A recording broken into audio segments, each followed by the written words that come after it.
Des retours d'expérience, d'accidents à la maison, en voiture, au travail, ainsi que des témoignages pour vous permettre de tirer les enseignements et renforcer votre vigilance. Sauvons nos vies, le podcast de Prévence, déclencheur d'électrochoc.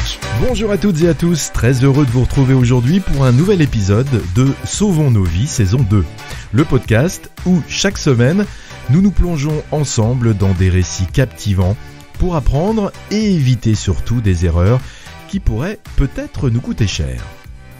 N'hésitez pas à vous abonner à ce podcast pour être averti dès qu'un nouvel épisode sera mis en ligne, comme en ce début d'année avec un numéro hors série par exemple. Vous pouvez aussi nous retrouver et échanger avec nous sur notre page LinkedIn Sauvons nos vies. Aujourd'hui, laissez-moi vous raconter une histoire de bricolage qui, si vous bricolez un peu, pourrait peut-être vous arriver un jour. Alors, restez bien à l'écoute de cette histoire. Patrick est un passionné de bricolage. Depuis des années, il rénove et améliore sa maison avec soin. Il a refait les murs, posé du carrelage, retapé la toiture. Bref, son chez lui, c'est son œuvre d'art. Et il en est fier. Ce samedi, il décide de s'atteler à un nouveau projet. Construire un bac à fleurs en béton au coin de sa terrasse. Et il imagine déjà les belles fleurs qui embelliront cet espace. Aujourd'hui, c'est jour de chantier. La fête à béton, comme il dit. Et Patrick est dans son élément. Il sort tout le matériel nécessaire, bétonnière électrique, sac de ciment, sable, pelle. Le coffrage est déjà en place. La ferraille, solidement fixée. « Ça va être du costaud !» se dit-il avec un sourire satisfait. Il a démarré la bétonnière et commence à préparer son mélange. Les gestes sont précis, maîtrisés. Patrick sait ce qu'il fait. La pâte épaisse et grise tourne tranquillement dans la machine, prête à être coulée dans le coffrage. Une fois le béton coulé et les finitions assurées, vient le moment que Patrick apprécie presque autant que le travail lui-même. Nettoyer ses outils.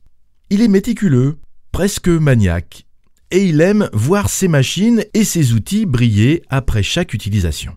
Sa bétonnière, elle, ne fait pas exception.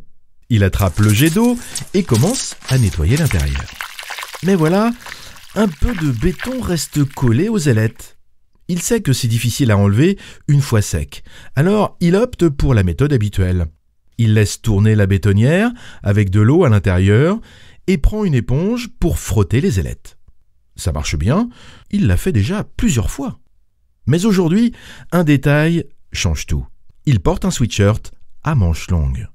Sans y prêter attention, il approche un peu trop son bras auprès des ailettes en mouvement et soudain, sa manche droite se coince dans une d'elles et en un instant, tout bascule.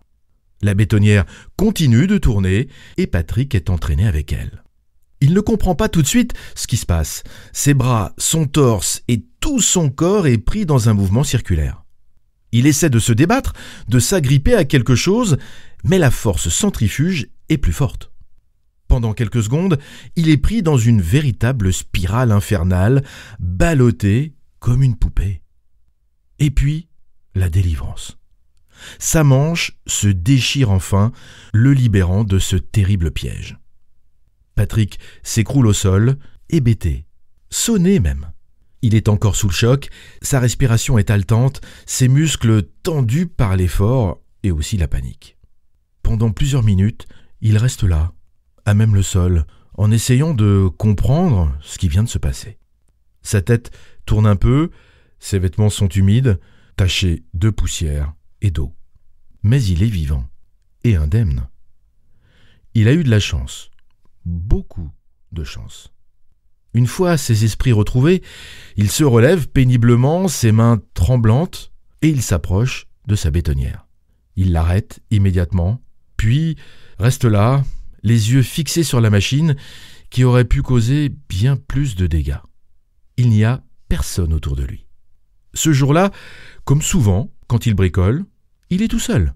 Et s'il était resté coincé ? Combien de temps aurait-il attendu avant que quelqu'un ne s'inquiète ? Combien de temps avant que quelqu'un ne le trouve ? Les minutes passent et Patrick commence à réaliser l'ampleur du danger qu'il a couru. Ce n'est pas la première fois qu'il nettoie ainsi sa bétonnière, mais aujourd'hui, il prend conscience que cette habitude est en réalité risquée. Cette fois, il s'en est sorti avec une manche tout simplement déchirée, mais une bonne frayeur. Mais la prochaine fois, aura-t-il autant de chance ? Quelques jours plus tard, il repense à cet accident et tire ses conclusions. Il sait maintenant qu'il aurait dû éteindre la machine avant d'essayer de la nettoyer. Pourquoi l'avoir laissée tourner ? Un réflexe, une habitude. C'était même plus pratique pour décoller les restants de béton. Mais parfois, les habitudes et les bonnes pratiques peuvent être dangereuses. Il se rend compte aussi qu'il est important de ne pas bricoler seul, surtout avec des machines à risque, et donc potentiellement dangereuses. Aujourd'hui, il parle de cet accident à ses proches, à ses amis bricoleurs, et leur dit « éteignez vos machines avant de les nettoyer ». Et surtout, ne travaillez jamais seul quand il s'agit d'une opération à risque. Patrick sait aussi que si sa manche ne s'était pas déchirée à temps, l'histoire aurait pu être bien différente. Une histoire qu'il préfère ne jamais avoir à raconter.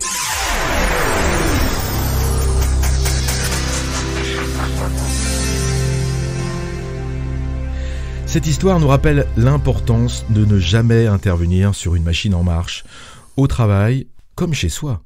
Même avec de l'expérience et de la maîtrise, les risques sont trop importants et les conséquences peuvent être terribles.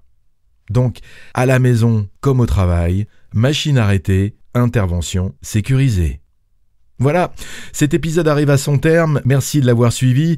Si vous avez des histoires d'accidents intéressantes à raconter, vous pouvez nous les communiquer sur notre page LinkedIn Sauvons nos vies pour nous permettre de les raconter ensuite sur ce canal et permettre aussi que ces événements ne se reproduisent. On se retrouve bien sûr la semaine prochaine pour un nouvel épisode, une nouvelle histoire et aussi quelques enseignements. Bonne semaine à tous, à lundi et en attendant, sauvons nos vies.